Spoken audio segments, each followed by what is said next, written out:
Notre programme s'inspire étroitement du programme du Conseil national de la résistance de 1944, tout en l'actualisant aux conditions de 2017. Ça veut dire notamment que nous allons procéder à l'éviction des féodalités économiques et financières de la conduite de l'économie. C'est la formule même qui était utilisée par nos aïeux du Conseil national de la résistance. Ça veut dire la renationalisation ou l'interdiction de privatiser qui sera inscrite dans la Constitution lors de cette réforme constitutionnelle dont je vous ai parlé. Eh bien, nous allons procéder à la renationalisation ou à l'interdiction de privatiser des sociétés suivantes qui sont en fait les grands services publics à la française, avec Électricité de France, avec Gaz de France, avec France Télécom, avec La Poste, avec la SNCF, avec la Sécurité sociale. Sécurité sociale qui sera garantie pour tous les Français et qui sera une sécurité sociale publique, et nous inscrirons le principe de la sécurité sociale dans la Constitution. C'est une honte, c'est une affaire, c'est une offense, c'est une insulte à 750 ans d'histoire de France que de voir dans le programme de tel ou tel candidat la destruction programmée de la sécurité sociale.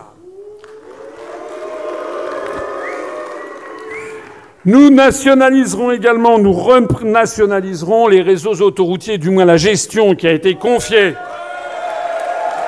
et qui a été bradée d'ailleurs, puisque les sociétés qui ont mis la main sur les sociétés d'autoroutes sont en train de dégager des bénéfices considérables sur le dos du peuple français. Ça n'est pas normal. Et puis également les sociétés d'adduction d'eau, et puis également TF1 et TDF. TF1 parce qu'il s'agit de la chaîne de télévision numéro 1 pour former l'opinion publique française, et que comme il existe au Royaume-Uni avec la BBC One, BBC Two, comme il existe au Japon avec la Nihon Hoso Kyokai, la NHK japonaise, qui est une société publique et numéro 1, il est normal que la première chaîne de télévision, celle qui bénéficie de la plus grande audience, soit une propriété publique, ne soit pas une propriété d'un groupe privé au capital duquel se trouvent pour plusieurs dizaines de pourcents des fonds d'investissement américains. Nous renationaliserons également Télédiffusion de France et toute banque bénéficiant d'une aide publique. Notez bien que ce programme n'est pas un programme d'extrême gauche, même s'il peut le paraître. Je le reconnais. Mais ce programme est moins à gauche, nettement moins, que le programme commun de la gauche de 1972, qui avait prévu, d'abord, il n'avait pas prévu de nationaliser tout ça, puisque c'était déjà nationalisé. Il avait prévu de nationaliser les sociétés d'adduction d'eau, c'est la seule chose que je mets ici, mais également toutes les banques et de très nombreuses industries. Donc ça n'est pas un programme spécialement à gauche. Mais ça n'est pas non plus un programme de droite. En fait, c'est un programme français. Parce que, comme je l'explique, les Français ont besoin d'un État qui assure l'égalité et la justice sociale entre tous les Français. Et le point commun à toutes ces entreprises, c'est d'être des entreprises qui assurent, des entreprises de réseau, qui assurent au quotidien une certaine égalité des citoyens. Nous avons 7 siècles d'histoire qui nous montrent que les Français ont besoin que l'État se mêle de l'économie pour assurer la justice et l'égalité sociale entre les Français. L'éviction des féodalités économiques et financières, vous le savez bien, c'est réattribuer à la Banque de France son rôle normal de financement de l'État et des collectivités locales. La baisse rapide et profonde du chômage se fera grâce à 4 mesures. La première, c'est la fixation d'une nouvelle politique nationale agricole qui donnera un coup d'arrêt à la disparition des agriculteurs et qui favorisera au contraire leur réaugmentation. Je vais en parler dans un instant. Ça se fera grâce à la dénonciation juridique de l'article 63 du traité sur le fonctionnement de l'Union européenne, ce qui va mettre fin à la libre circulation des mouvements de capitaux. On pourra autoriser en tant que de besoin des très grands mouvements de capitaux, mais je rappelle que jusqu'aux années 90 du XXe siècle, il y avait en France un contrôle des mouvements de capitaux. Et je rappelle, comme je l'ai rappelé sur une radio, je crois, aujourd'hui, que dans la grande majorité des États du monde, à commencer par ceux qui réussissent, il y a un contrôle des mouvements de capitaux, de telle sorte que la Chine peut acheter 1700 hectares de terrain dans le Berry, un fonds d'investissement chinois, parce que nous n'avons pas de contrôle de mouvements de capitaux à la sortie comme à l'entrée, ce qui favorise les délocalisations à outrance, mais ce qui favorise aussi le rachat de la France par appartement. Donc des fonds d'investissement chinois peuvent acheter 1700 hectares de terre dans le Berry. En revanche, l'inverse n'est pas vrai. Vous ne pouvez pas acheter 100 mètres carrés de terre en Chine. Eh bien, nous allons rétablir la symétrie des échanges internationaux et notamment des questions de mouvements de capitaux. Cette dénonciation nous va permettre enfin de couper court aux délocalisations industrielles. C'est ce que souhaite le peuple français. C'est aussi lutter contre ces sociétés que, à vrai dire, il y a encore 10 ans, personne ne connaissait beaucoup en France. Enfin, moi, je connaissais, puisque dans le monde financier, on savait ce que c'était, mais le grand public n'était pas du tout au courant de ce qu'était Moody's, Standard & Poor's ou Fitch Ratings. Mais maintenant, il en est question tous les jours. On ne peut plus avoir des États qui soient sous la houlette et sous tétanisés par ce que va déclarer Pierre, Paul ou Jacques, c'est-à-dire Moody's, Standard & Poor's ou Fitch Ratings. D'ailleurs, en plus de ça, nous sommes dans ce qu'on appelle le pur scientisme. Je rappelle que ces agences ont complètement failli à leur tâche avant 2008. Je rappelle par exemple que Lehman Brothers était encore coté AAA par Standard & Poor's quelques semaines avant son dépôt de bilan, alors que normalement, d'après les règles mêmes de Standard & Poor's, une société qui risque de déposer son bilan dans les 6 mois doit être cotée, je crois, CCC. Donc ça veut dire que ce sont des charlatans. C'est de la manipulation de l'opinion. Donc en fait, le système n'a qu'une seule possibilité d'être réformé, c'est de rétablir le contrôle des flux de capitaux, des marchandises et de services. Comme disait le général de Gaulle, la politique ne se fait pas à la corbeille. Contrôle veut dire contrôle. Entendons-nous bien, il ne s'agit pas de faire de la France, parce que je vois très bien ce qu'on en dit. Ah, vous voulez faire de la France la Corée du Nord. Non, il ne s'agit pas de faire la France la Corée du Nord. Vous savez, les contrôles de capitaux, quand je suis sorti de l'école d'administration, eh bien, il y avait un contrôle des mouvements de capitaux. Donc, les contrôles des capitaux, on a très bien vécu avec les contrôles de capitaux pendant des siècles. Donc, ça n'est pas du tout l'horreur que l'on voudrait nous présenter. Contrôle, ça veut dire contrôle. Ça n'est ni une interdiction systématique, ni une autorisation systématique. Ça veut dire qu'on vérifiera, en fonction des montants, bien entendu. Les gens qui veulent aller passer leurs vacances à l'étranger et qui veulent sortir 3 000 € seront en dessous du moment où on commencera à examiner les choses. Mais en revanche, à partir du moment où une société veut transférer 1,5 milliard d'euros en Chine pour y construire une entreprise, ben là, pour y construire une usine, on regardera un peu plus près ce qui se passe. De toute façon, c'est soit ça, c'est soit un retour du contrôle des capitaux, soit l'abdication de toute souveraineté devant les fonds d'investissement, les banquiers et les agences de notation. La troisième façon de faire baisser rapidement et profondément le chômage, c'est la sortie de l'euro et la dépréciation du franc de l'ordre de moins 10%, qui, conjuguée avec le contrôle des mouvements de capitaux, rendra les exportations françaises plus compétitives, les importations moins compétitives, et tout ceci relancera la croissance. Une étude de Jacques Sapir, publiée par la Fondation Res Publica il y a 2 ans, montrait que ce système pourrait créer au bout de 2 à 3 ans 1 à 2 millions de chômeurs en moins de catégorie A. Alors, parce que je vois des gens, là, dans certains médias, on me dit « Mais vous vous rendez compte, si on sort de l'euro, ça va être l'appauvrissement ?» J'ai dit « Ah bon, et en vertu de quel théorème ? En vertu de quoi ? C'est en ce moment l'appauvrissement. C'est en ce moment qu'il y a 800 à 1000 personnes qui basculent en dessous du seuil de pauvreté.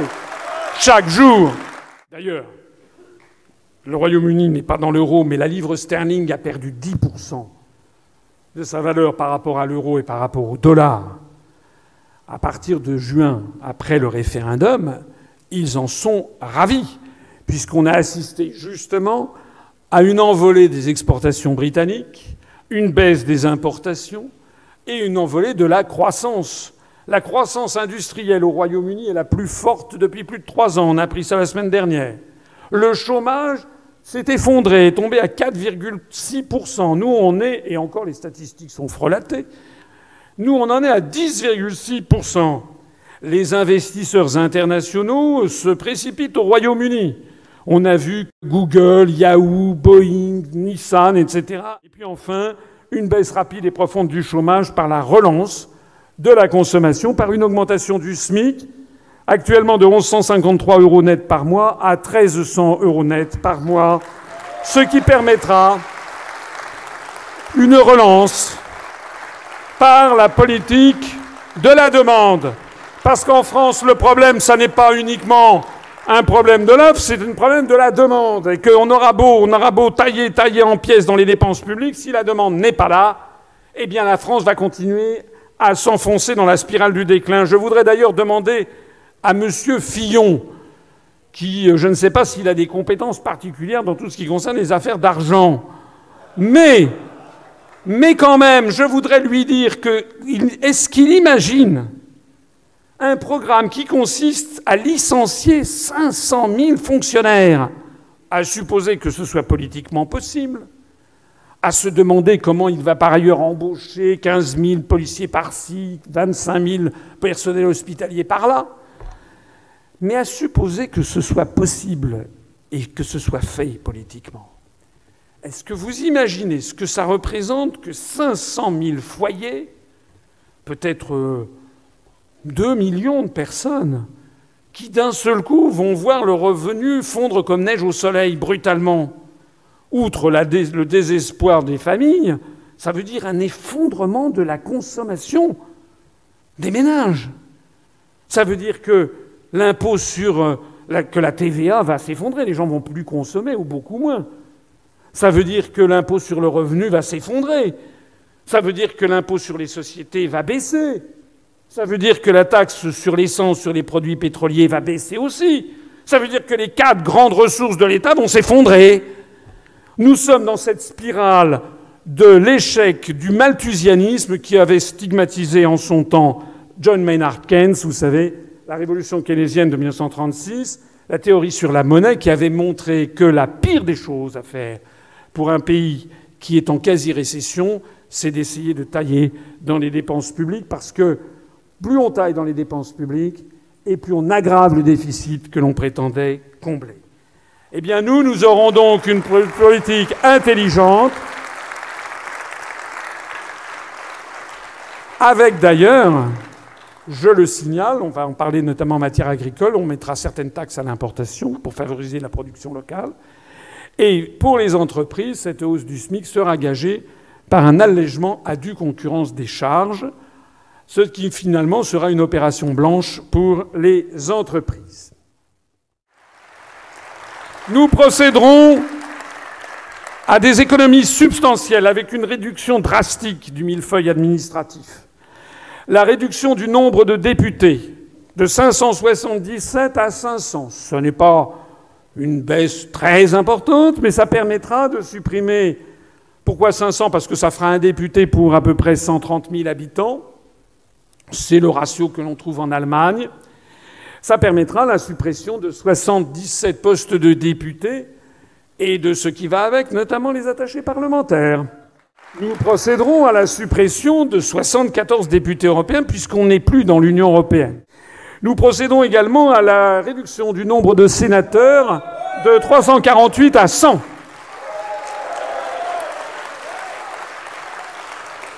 Pourquoi ? Parce que finalement, Il y a 100 sénateurs aux États-Unis pour 315 millions d'habitants. Il y a 69 sénateurs en Allemagne pour 82 millions d'habitants. Il y a 348 sénateurs en France pour 65 millions d'habitants. Cherchez l'erreur. Donc on va supprimer 248 postes de sénateurs et des attachés parlementaires qui vont avec.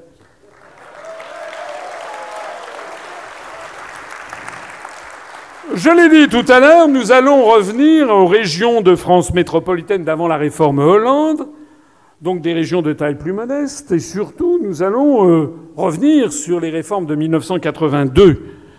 On réduira les régions au rang d'établissements publics régionaux, comme avant la réforme de Fer. Ça veut dire que nous allons supprimer 1757 postes de conseillers régionaux.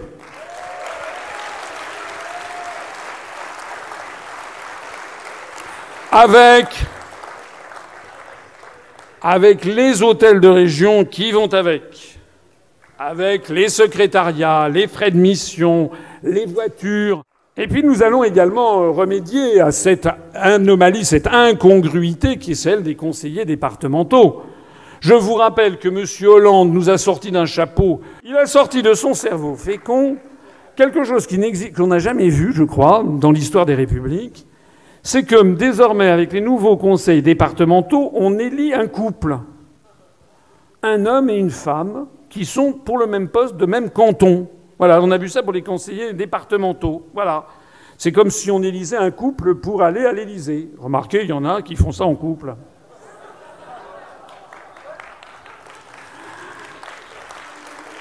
Alors, la situation est ubuesque. Parce que vous avez un couple qui est sur le même siège, si j'ose dire.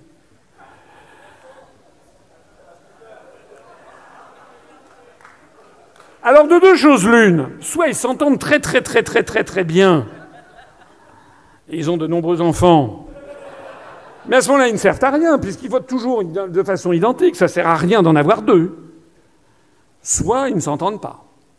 Ils s'envoient la vaisselle à la tête, et ils votent séparément. Mais à ce moment-là, quelle est leur légitimité, puisqu'ils ont les mêmes électeurs? Quelle est leur légitimité pour avoir des votes différents, puisqu'ils ont les mêmes électeurs? Donc, nous allons supprimer tout simplement 1 sur 2, 2054 postes de conseillers départementaux.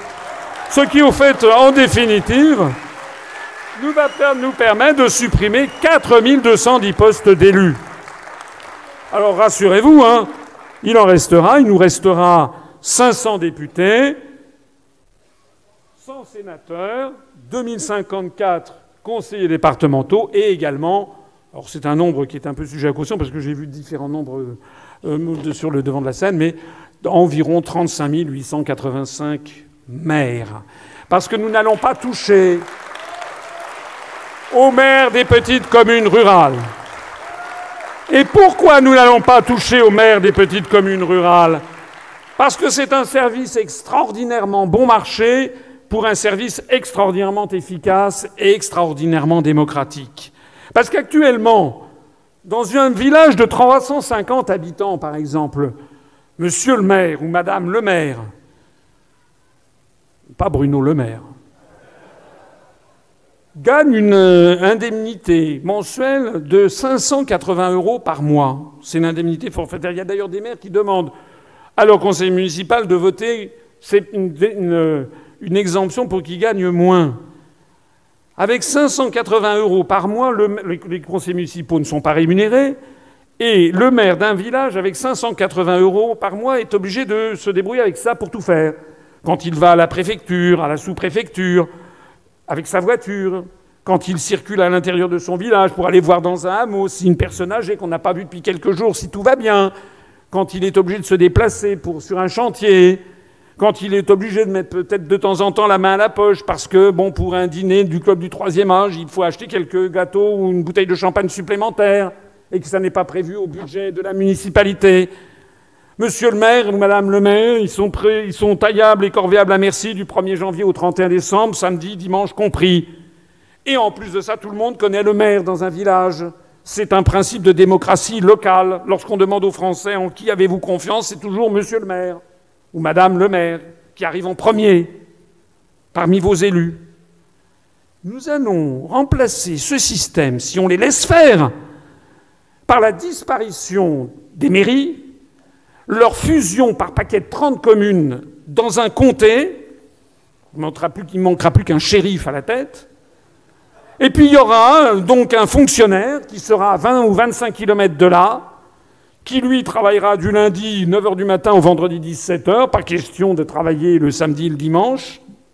C'est quelqu'un qui sera payé normalement 1,5 fois le SMIC peut-être, plus les charges sociales, plus les frais de transport et d'amortissement du véhicule, plus le secrétariat, et pour s'occuper de 2 ou 3 communes à 25 kilomètres, complètement coupées de la population, dans des villages où il n'habitera pas.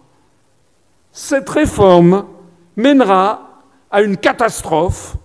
D'ailleurs, la Cour des comptes a déjà pointé la catastrophe dans son rapport du 19 octobre dernier en montrant que les réformes actuellement en cours sont catastrophiques, les réformes territoriales. Mais là, on est assuré que ça va nous coûter des centaines et des centaines de millions d'euros, voire des milliards, pour voler aux Français leur démocratie de base, qui est celle des communes héritées de la République. C'est un véritable scandale. Nous pourrons ainsi, nous, réaliser des économies formidables. Tous les autres candidats vous proposent de faire des économies. Mais ce sont des économies pour rire. La réalité, c'est en fait qu'il y a des gisements d'économies à faire dans l'économie française, mais il faut pour cela s'attaquer au dogme. Et là, plus personne n'en parle. Et moi, je me suis attaqué au dogme, justement. Toutes les économies que je viens de vous proposer, mais ça veut dire effectivement il faut supprimer 248 postes de sénateurs. Nous, on peut le faire parce qu'on n'a pas de sénateurs.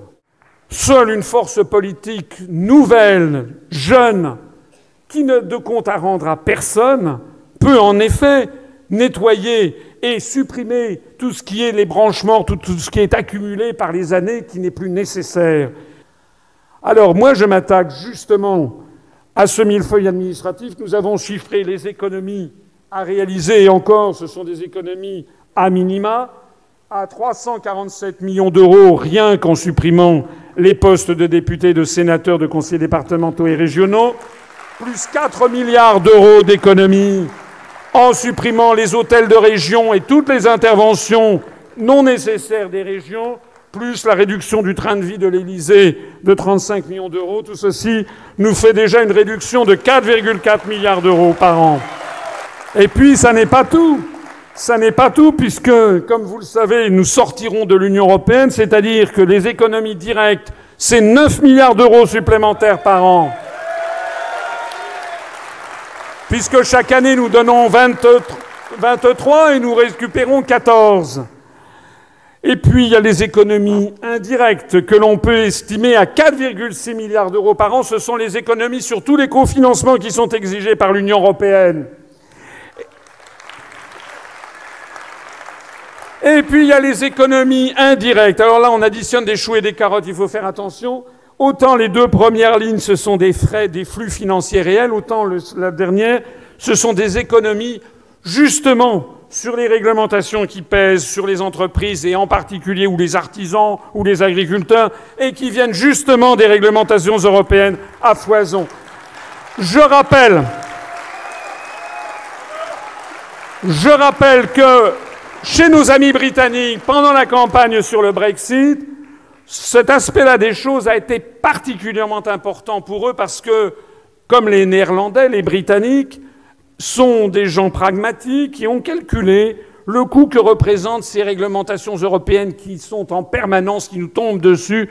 Vous avez déjà vu sans doute des graphiques que j'ai présentés et qui font en fait la joie de je ne sais pas qui en tout cas, mais en tout cas qui s'obligent des administrations, des entreprises et même des petites entreprises à passer du temps et des heures et des dizaines d'heures et des centaines d'heures à régler ces problèmes de réglementations européennes. Les entreprises françaises qui exportent seront libres d'adopter, si elles le souhaitent, les réglementations nécessaires pour continuer à exporter dans les pays de l'Union européenne. Mais sur les millions d'entreprises qu'il y a en France, il n'y en a que 180 000 qui exportent. Arrêtons donc d'appliquer cette nuée de réglementation sur tout simplement les TPE, les entreprises, les auto-entrepreneurs qui commencent, etc. On va libérer les énergies, mais nous, vraiment, je ne vais pas vous dire « pensez printemps, les amis ».